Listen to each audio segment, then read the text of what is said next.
Welcome to another edition of 10 Minutes with Trey on Thursdays. Today we're going to be talking about parenting, which isn't that hard of a thing to do. Just kidding. It's not easy. At times it's hard, but it's one of the most important things that we can do in parenting is to be a parent. So there we go. So Trey, what are some principles that we can learn about today about parenting? Well, I'm glad you asked about principles. One of the things to remember is that the principles of parenting don't change because we're in a pandemic and because we're at home so much. It might look different, but the principles are kind of the same. So the two biggest principles are a balance of structure and nurture. Structure is how our kids feel safe and secure, and nurture is how our kids feel loved. And one of the important things to remember is that if you don't have enough structure, they won't ever get to the feeling loved part because they won't feel safe.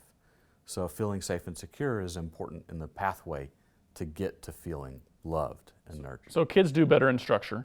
Definitely. In regards to like a full-on calendar where they know this is exactly how the day's going to go? They do better with that when they're younger.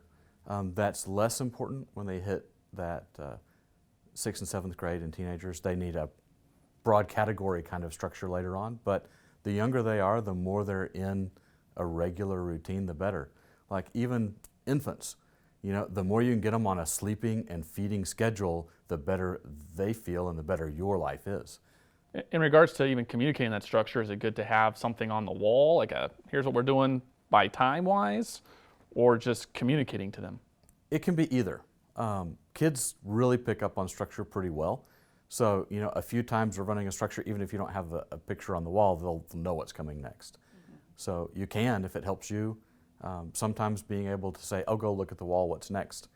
I have teenagers, but we still put our meal schedule up because they were always asking, what's for dinner, what's for dinner? And go look at the schedule. And, it's just a helpful kind of a thing. Yeah, I like that. Saves you from becoming a broken record. Definitely.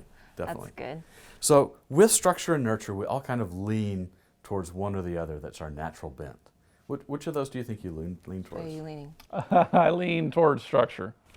That's just kind of my personality. Would you agree? Surprise, everybody. What about you? What do you think? I think nurture. I'm more nurture, yes.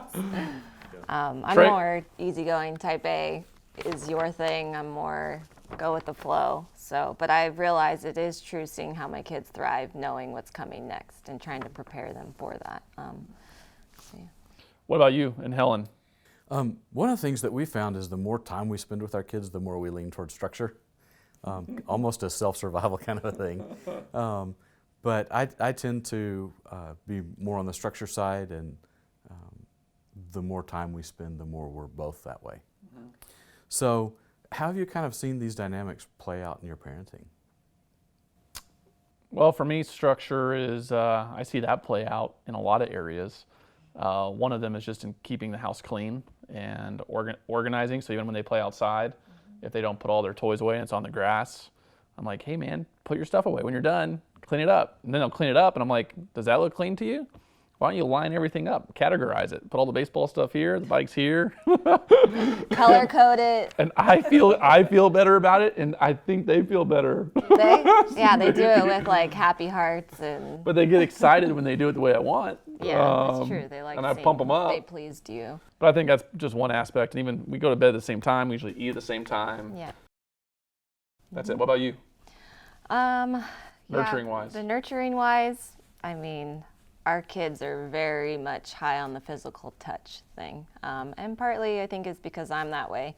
So they like to cuddle, and I've noticed too, even if we're just sitting on the couch, it's really important for just to be mindful of them. Sometimes we'll put them between us so that they feel, safe. And then sometimes it's, I scoop them up or different things like that. Or if they get hurt, I think it's really important to respond to them, to make sure they know, oh, darn that curb where you stubbed your toe, and kiss it and affirm them, and then on their way they go. So just trying to capture those moments of hugging them and kissing them, especially if they get hurt. Yeah. So when you think about that, we're looking at these things, what do you think is an area you can improve on? Well, I try to be mindful of it because I'm so structured. A lot of times the structure isn't for their good, it's for my good and my peace of mind. So I mean, even last night, not that I always do this, but they hadn't cleaned up any of the toys, and Johnny wanted me to go upstairs and play with him. So I let it go, and it was like kind of tough. I'm like, man, I want things to be clean, but I haven't hung out with him all day. I've been gone at work, and we hung out, and we actually had a great time. And I remember even thinking, like, I'm glad I didn't have him clean up and just be the structure, authoritative dad at that point in time. And that's a balance, because I know sometimes I want that, it's good for them, and other times I'm like, Daniel, let it go, just let it go. So that's always the fight inside of me. And yeah, for me, leaning too heavy on the nurturing side of things, like maybe giving in to what they want because they're being whiny. And it's like, oh, well, I can just make them happy by doing this, instead of implementing that structure and, being more hard on them. So think about it for you too. I mean, are you more of a nurturer, or are you someone who has more structure? And what's one way that you can work right now in this season of saying, I need to be more nurturing, or I need to be more structure, and how are you going to actually apply that to your life right now? Yeah, and I know for me, the busier I am, the harder it is for me to follow through with all the structure stuff. yeah, it's hard. But then it always comes back around, and when I don't, then the kids get out of the structure, and you can Right. definitely tell it Backfires. Absolutely. Yeah. Balance is really the key in a lot of parenting things. When we think about balance, it's sometimes things seem opposites, and sometimes they're really not as opposite as they think. So when you think about connecting and correcting, two important parts of parenting, but they're not really as opposite as it seems, because when you're doing the discipline and being consistent with the discipline, that's actually compassion. That's actually caring and connecting. So it's a lot. And that makes more sense, together. because sometimes we don't even want to discipline. Yeah. It's like, this is going to take work, it's going to take emotional energy, then we're going to have to talk them back out of it. But so I get that. It makes sense. So then as we're looking at that, I know that sometimes just how we discipline is where we have to show the compassion. There are times that with my daughter, I just say, yeah, this is your consequence, and I know it's going to stink. You're not going to like it. Yeah. And knowing that, and even saying, and we picked it because you're not going to like it, because this shows how important what your behavior was. That's an important aspect of things. Yeah. So always reminds me of a verse, Hebrews 12:11. No discipline seems pleasant at the time, but painful. Later on, however, it produces a harvest of righteousness and peace for those who have been trained by it. It's that not pleasant at the time, but not pleasant at the time is what makes it important. It makes it memorable. And corrects the behavior so that you don't repeat it. Definitely. Definitely. So one of the common things in counseling that keeps coming up is, oh, my parents don't listen to me. We hear kids say that all the time. And there's this balance between listening and guiding that we as parents have to do. And it's hard because you want to listen, but you also can't let listening convince your kids that you're okay with something. Sure, like you're giving in. Yeah. So there's this balance that you can still listen and make sure you understand what they're saying, and then you can politely disagree with them. But the more that you can talk to them about the why that you don't agree with that, the better off it'll be. Yeah, and so what are some tools to show how you are listening without agreeing to them? Because right now my 7-year-old, he is like a little lawyer at home. I mean, he has all the reasons as to why he's right, I'm wrong, and it's almost like he wants me to understand what he's saying, but he also wants what he wants. He'd be a great lawyer.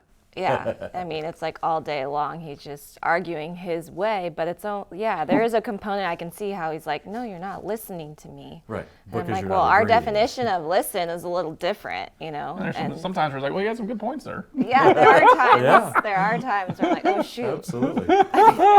Goody room. Yeah. Mommy needs to think about it. I'm like, you're not listening to me. What?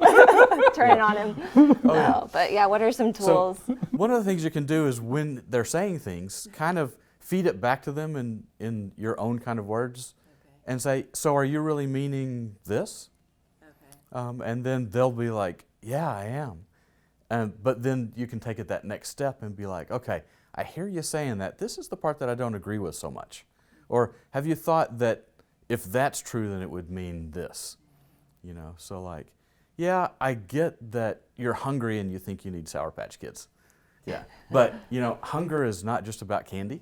Hunger is about nutrition. Maybe we need to think about, if you're really hungry, let's get you something healthy to eat. Sour Patch Kids are a treat. Or are you just wanting Sour Patch Kids? Yeah. Asking your kids those kinds of questions is an okay kind of a thing. Well, they're so smart too, because Johnny will be like, I'm hungry. Go get some food. And I'll start eating Sour Patch Kids. I'm like, dude, it's 7 in the morning. Like, you thought me saying you can get some food, you can have Sour Patch Kids? He knows. Oh, yeah. He's like, well, you said I get some to eat. It's like me and my mom friends right now, since quarantine started, this is so terrible. So listen to what Trey said, not what I'm saying right now. But like, ever since this all started, like our tagline and our mantra has become like, I'll allow it, because, Oreos at 9 a.m., I'll allow it. It's just like, it is really hard to stay motivated to keep that structure like you're talking about, and to, keep the line where the line needs to be, because we're tired and we're with them all the time. But like you said, referring back to that verse, it's for later on. Yeah. And Here, eat this. Shove it in your mouth and leave me alone. It's like the quote from Happy Gilmore with the old lady in the car.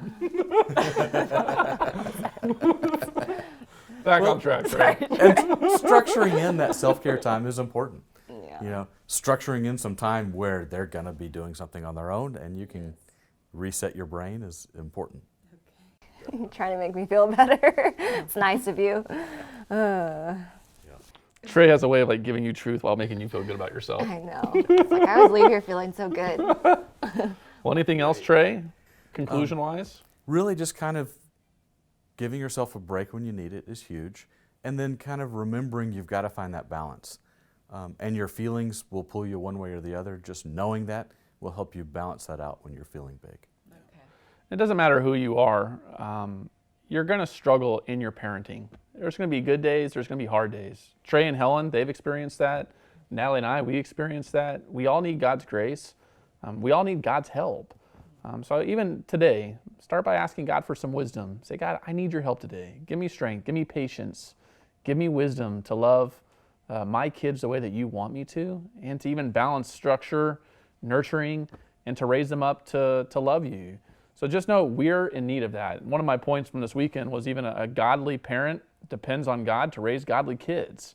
So continue to seek the Lord in this time, and teach your kids to love Him and fear Him through your structure, through your nurturing, through your listening, and modeling who the Lord is and how you follow Him in your role as a parent. So hope these little things will just encourage you today. God bless you and have a great week.